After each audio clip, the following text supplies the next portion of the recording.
yadda ka ga dama, amma ka sani ranka yana hannun Allah, kuma da ya zo karɓa bai shawara da kai, kaga ba za ka rayu yadda ka ga dama ba. Kuma wallahi wannan rayuwar kamar yadda na ce, inda ka san haƙiƙani yadda mutuwa take, to za ka ji rayuwar ba ta da wani ɗanɗano mai yawa. Lahira za ka gane ita ce wal akhiratu khairun wa abqa, walal akhiratu khairun laka min al ula. Annabi Musa alaihi salam, in ji manzon Allah sallallahu alaihi wasallam cikin kitabu akhbaril anbiya a cikin sahih bukhari, yace Allah ya aiko mala'ikan mutuwa, yace je ka ɗauko mun ran annabi Musa. Annabi Musa yana kwance akan gadon rashin lafiya, sai ga wani ya shigo, yana ganinsa sai gaura masa mari, sai da idonsa ya faɗo, sai gudu ya koma ga Allah, ya ce ya Allah ka aike ni wurin Musa kuma Musa ya mare ni. Shi kuma an kira shi akan su je su yi negotiation ne da annabi Musa, yadda Allah ya saba aiko mala'ika ya tambayi kowane annabi yana so ya mutu ko baya so. Kowane annabi sai an bashi wannan damar. Shi da aka turo shi sai ya zo a mutum, annabi Musa kuma yana kwance lokacin yana jin jiki, kawai sai ga wani ya shigo ba sallama, ya ce nan gidan akwai discipline, sai gaura masa mali, sai koma. Allah ya mayar masa da idon, sai ya ce to ka koma a mala'ika.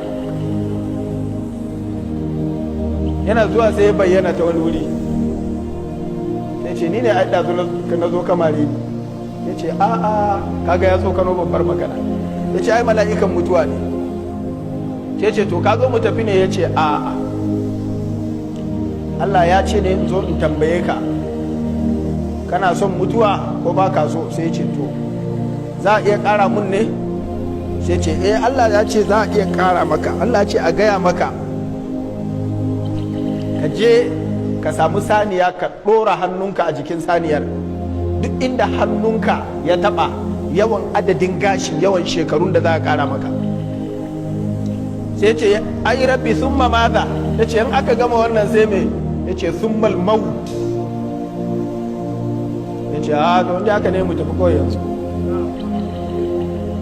Kaga an bashi dama, amma ya gane duniyar banza ce. Ya ce in dai zan yi wannan shekarun kuma dai ƙarshe zan tafi. Ya ce shi wallahi saboda wannan duniyar da kake gani, Allah gafarta malam, wallahi duk ɗan ƙoƙarin da ka yi a ranar da ka zo tafiya sai ka yi nadaman cewa ka gaza. To ballantana wanda ya je bai mai komi ba, sai mutum ya yi fatan da an ba shi dama ya ƙara. Hatta idza jaa ahadahumul maut qala rabbi irji'un la'alli a'malu salihan fima taraktu kalla innaha kalimatun huwa qailuha. Allah ce magana ce kawai yake faɗa, ku rabu da shi, ya gama faɗarsa ku karɓi ran. walan yu'akhkhira Allahu nafsan idza jaa ajaluha. Allah ba zai taɓa ƙara wa wata rai ko da gwargwadon ƙasa da second ɗaya ba, in dai lokacin ta yayi wallahi sai ta fita. Don haka ya yi ma shitta, ka rayu yadda ka ga dama, fa innaka mayyit, kai mai mutuwa. Mizanin rayuwa na biyu shine wa'mal ma shitta wa ahbib man shi'ta fa innaka mufariq. Ka so wanda ka ga dama, amma ka sani zaka rabu da shi. Ka zo duniya kana son mahaifinka, kana son mahaifiyarka, su ka fara gani, su suka taimake ka a rayuwa har ka zama abin da ka zama. Kana son su saboda baka taba sanin wani sama da yadda ka san su ba, amma ka rika dora wa kanka yaya za ka yi rayuwa ranar da ba sa nan, don wallahi ranar za ta zo, ko kai ka rayu ba sa nan ko su rayu ba ka nan. Don haka gara maka ma ka shirya yadda za ka rayu ba sa nan, domin in kai ne ka riga ka tafi kaga ba sai ka yi shiri ba, amma abin da ke bukatar shirin ka shine ranar da za a ce ba sa nan. Don haka ka rinka aunawa yaya rayuwa za ta zama ranar da ba sa nan, amma tabbas za ta zo, sai dai in baka zauna a duniya ba. Daga baya bayan ka girma kun haɗu da wata, yau sunanta matarka, da ai ba tare kuke ba, baka santa ba, to za a zo wata rana da babu ita a wannan duniya. Kin haɗu da wani, yau shine mijinki, da ai baki san shi ba.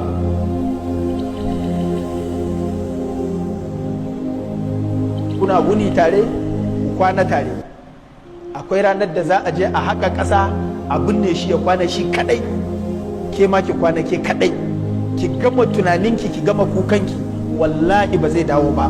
Babu wadda mijinta ya taɓa tafiya ya dawo, sai dai ya zo a mafarki ya miki gwalo ya koma. Amma ba a taɓa yin haka ba, saboda mata sun fi ganin irin wannan dodon bangon. Sai miji ya mutu ta gani kamar ma halama su ma yayi, halama wallahi duk tatsuniyar shedan ce. Tsananin damuwa ne kawai da ke mata, zuciyarsu ba za ta iya ɗaukan irin abin da namiji zuciyarsa ke iya ɗauka ba. Amma ki sani, ahabib man shi ita, ki so duk wanda kika ga dama, kowa ne duk yawan son da kika yi nan, fa innaka mufariquhu, za ki rabu da shi, kuma da gaske idan ya tafi ya tafi kenan. To ba mutum kaɗai kake so ba, kana son dukiya.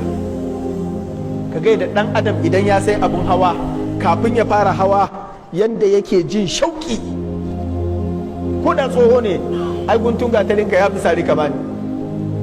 Mai babur in ya wanke babur ɗinsa wani ya ɗan sa masa kura a jiki, sai gaba ya jin daɗi. Mai keke idan wani yaro ya ɗauka ba tare da ya bashi izini ba, sai ka ga ya ji haushi ransa ya ɓaci. Haka mai doki, to haka duk wani wanda ya mallaki wani abu za ga an sa zuciyarsa ta kwallafu akan son wannan abu, wallahi za ka rabu da shi. Duk dukiyar da ka mallaka, yanzu ka mallaki kuɗi ya kai kaza da kaza da kaza da kaza, kana ta lissafin su, amma ka manta akwai lissafin adadin kwanakinka. Allah ya rubuta maka za ka yi kwana 1000 kaza da kaza, yanzu ka yi 1000 kaza da kaza, sora maka kwana kaza, ga lambobin sai karuwa suke yi. Wallahi duk kana ta tarawa wa 'yan baya ne, ba naka bane. Kana ji kana gani wata rana ka kwanta, dukiyar taka ce, amma wallahi baka isa ka ce kar a taba ba. Akwai wanda ba ka so ka tsana, amma wallahi sai ya ci dukiyar nan. Akwai wanda lokacin da kana nan duniya sai ya yi lobi, sai ya yi wacece, amma akwai lokacin da kana ji kana gani, wa antum hina idin tanzurun, kana kallo, wallahi harshenka ya karye, ba ka iya magana. A irin wannan lokacin ne mutum ya ga mutuwa sai ce, rabbi ya ubangiji, laula akhartani ila ajalin qarib, Allah ƙara mun koda ɗan minti kaɗan mana, fa asaddaka, sai in ba da sadaka. Ana ta ce sadaka sadaka, Allah ina da kuɗi fa, ina da kuɗi, wa akun minas salihin, zan yi mai kirki tun da ina da kuɗi, ana samun aljanna da kuɗi. Allah ce a kama kara'ai, lokacin da za ka yi ya wuce. A walam nu'ammirkum ma yatadhakkaru fihi man tadhakkar, ba na baka dama ba, ka yi jiya, ka yi shekaran jiya, sai yanzu da kaga za ka tafi, kalla sai ka tafi.